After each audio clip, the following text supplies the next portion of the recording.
and the importance of libraries. Importance of libraries? Yeah. That shouldn't have been a question. Yeah.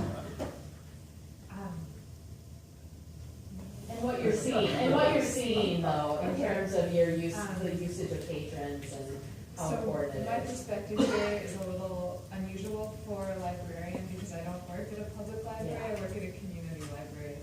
So we don't actually receive state funding, but we rely heavily on state services like Minitex. The ELM resources, the wiki resources online, those are critical for our library. And other libraries throughout the state, which do receive state funding. Regional library telecommunications aid is critical. I think right now it's funded at $1 million, and libraries are requesting $3.3 million annually, which is a huge increase. But with that sort of additional funding, libraries can free up other funds to do public programming and do outreach within communities. Outreach is becoming a big area of focus within libraries. So instead of just having people come into the library becomes part of the community and an active participant. Yeah, absolutely. And I think that, one of the things that through the previous few years of the task force that we identified is how important these critical institutions are, like libraries and schools, in what they provide for individuals, especially on the education side of things, and the employment side of things, meaning that lots of people are in public libraries coming in and using the resources to be able to do their online job applications and things like that. So we see that as really important. Don, would you want to add some more about that from your perspective of a regional library member? I was going to comment a little bit on the speed goals, if that's all right. Yeah. One of the things we talked about in the speed goals, Representative Johnson, you mentioned some discussion about 100 megabyte synchronous, and we had extensive discussion about that. And one of the things we found out is in our presentations from the libraries is that a lot of the libraries and the school institutions are already getting access at those levels. And so the 25.3 speed goals, you will see very carefully focuses on homes and businesses because a lot of those institutions are already at the higher levels.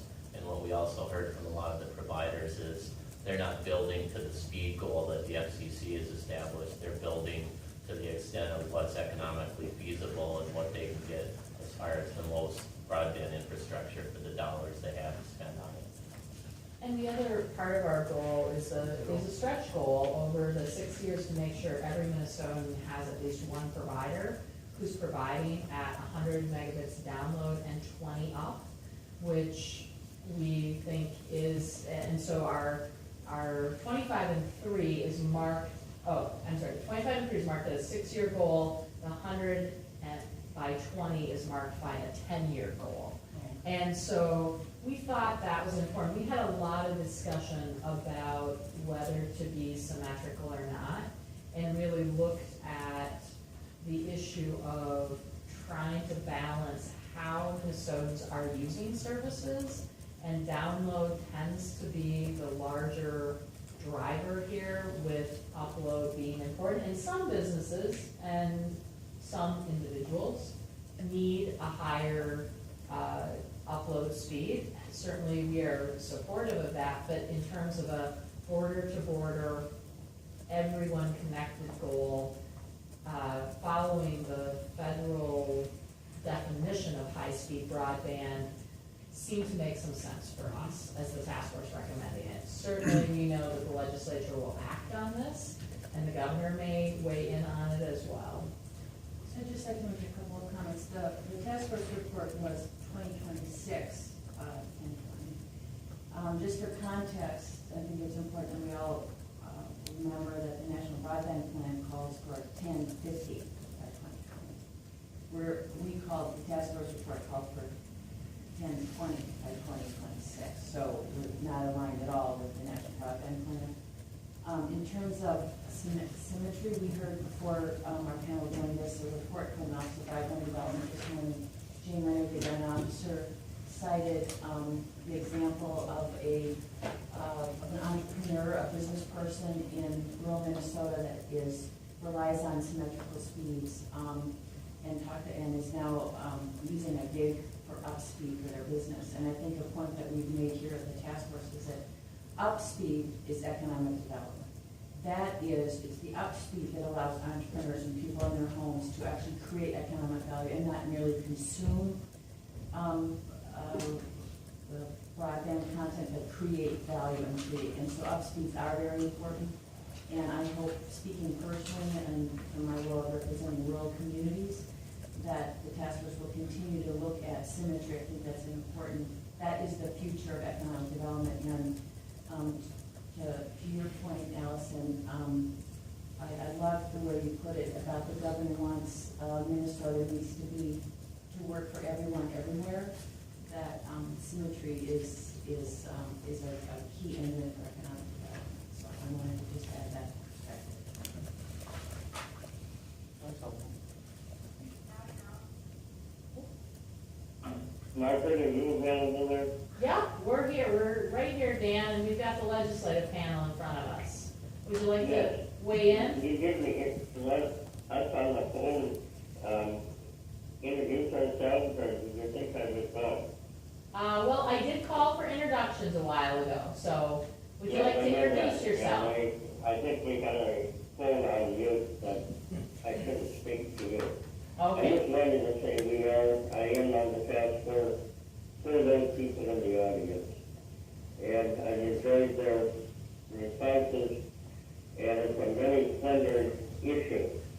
And I being a fixed wireless provider, providing service over 26 different rural counties, I can't say enough of how important it is for the state legislature to fund grants to jumpstart where we do have the problem. And I think we've had a lot of good projects. We have an American Recovery and Reinvestment Act. We have a state grant that applied, and I believe are receiving funds. All of those are rural areas, whether it's education, roads, transportation, jobs, economic, all of it. And I really believe our state is doing a good job. The providers are working as hard as we can, as fast as we can, with the dollars that are available. So I think it's going to continue to improve. And again, as a task force member, would recommend $100 million funding. Thank you. thanks, Dan. I want to mention an issue that's come up more recently for us, but something that you all would be interested in, but President Johnson, I think you might be particularly interested in with your focus on urban areas, and that is some issues with connectivity in public housing and the ability to connect in public housing. So it's one of the things that I think the task force is going to try to look into more, but if time is of the essence, and we have you here before us, I think mentioning that, and I think Dana has some more connections to folks who have an interest in that issue. Absolutely, we're putting together some background information. It's an issue that's been rising interest at the federal level, and so and there have been some pilot opportunities both in state and nationally that we're taking a look at. And I think the first thing that we'll do for you all is just take a read on where we're at in Minnesota with access in the public housing facilities that we have, and whether or not policies are in place that look at when new investments are being made, is this issue being considered? And certainly public housing exists all across the state, so it's not just an urban issue, but there's more public housing in urban Minnesota. But it certainly seems like an issue of interest, being that we do know some of these statistics about how incomes rise when connected, and so that seems like an opportunity area to be looking at and researching. I want to go around and just see if other task force members have things. Otherwise, maybe other things that you've heard or things that you might be curious about. We will be delivering this to every legislator in the next 10 days or so.